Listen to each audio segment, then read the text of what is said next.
ইতিমধ্যেই রামনবমীর গিফট নিশ্চয়ই ভারতবর্ষের এবং বাংলার হিন্দুরা পেয়ে গেছেন। রামনবমীতে বিজেপি সরকারের উপহার সমস্ত নিত্য প্রয়োজনীয় ওষুধের ওপর দাম বৃদ্ধি।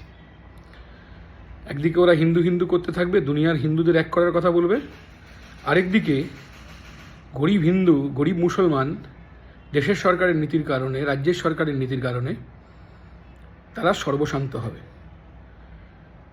হিন্দুদের বোঝাবে মুসলমানদের জন্য তোমার এই সমস্যা, আর একদল রাজ্যে তারা বসাবে মুসলমানদের সমস্যা হিন্দুদের কারণে।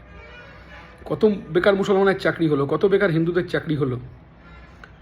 অর্থনৈতিক মন্দা যা দেশের সরকারের নীতির কারণে, আদানি আম্বানিরা ব্যবসা করে যাবে, 1% বহু সম্পত্তি বাড়বে, আর একদল হিন্দু করবে আর একদল মুসলমান করবে।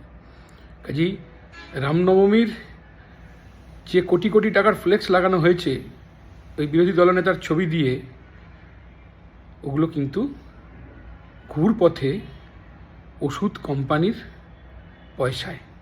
যে ওষুধ কোম্পানিগুলো ইলেকটোরাল বন্ডে টাকা দিয়েছিল বিজেপিকে, তৃণমূলকে, ভোটের আগে টাকা আর ভোটের পর ওষুধের দাম বাড়িয়ে জনগণের ওপর বোঝা।